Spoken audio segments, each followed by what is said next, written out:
Dengue infection, جسے dengue virus بھی کہا جاتا ہے، یہ خاص قسم کے وائرس سے پھیلتا ہے اور اس وائرس کو ایک انسان سے دوسرے انسان تک منتقل کرنے میں مچھر بہت اہم رول پلے کرتا ہے۔ یہ مچھر بھی ڈینگی مچھر کے نام سے مشہور ہے، جو عام مچھر کے مقابلے میں دگنا سائز کا ہوتا ہے، یعنی اس کا سائز کافی بڑا ہوتا ہے، اور اس کی پہچان اس کے جسم پر خاص قسم کی سفید رنگ کی دھاریاں موجود ہوتی ہیں، جو اس کی جلد اور اس کی ٹانگوں پر واضح طور پر دیکھی جا سکتی ہیں۔ یہ مچھر جب کسی انفیکٹڈ پرسن کو کاٹتا ہے تو اس کے بلڈ میں سے ڈینگی وائرس مچھر کے جسم میں داخل ہو جاتا ہے اور اس کے پیٹ میں تیزی سے ریپروڈکشن کرنے لگتا ہے،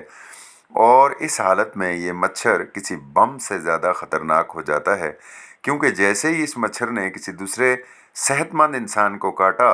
تو وہ ڈینگی انفیکشن کو اس کے جسم میں منتقل کر دے گا۔ جب یہ ڈینگی وائرس کسی ہیلدی آدمی کو کاٹتا ہے تو ڈینگی وائرس کو اس کی سکن میں منتقل کرتا ہے، اور سکن میں موجود خاص قسم کے امیون سیل اور اس کے ساتھ ساتھ لیمفیٹک سیلوں کے اوپر یہ وائرس اٹیک کر دیتا ہے، اور امیون سسٹم کو ڈسٹرائے کرنے کے ساتھ ساتھ لیمف سسٹم کو بھی ڈسٹرائے کرتا ہے۔ وائرس اپنی زندگی کا ابتدائی پیریڈ، جسے انکوبیشن پیریڈ کہا جاتا ہے، یہ لوکلی یعنی سکن اور لیمف کے اندر مکمل کرتا ہے، اور اس کے بعد یہ انفیکشن تیزی کے ساتھ بلڈ میں داخل ہو جاتا ہے، اور بلڈ میں اس انفیکشن کی موجودگی وائریمیا کہلاتی ہے۔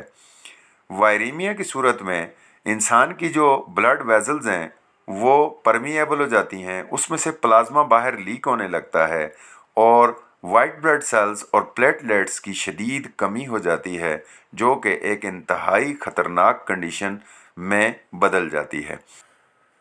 یہ انفیکٹڈ مچھر جب کسی دوسرے صحت مند آدمی کو کاٹتا ہے تو بیماری کو اس کے جسم میں منتقل کر دیتا ہے، اور یوں یہ انفیکشن تیزی سے دنیا میں پھیل رہا ہے۔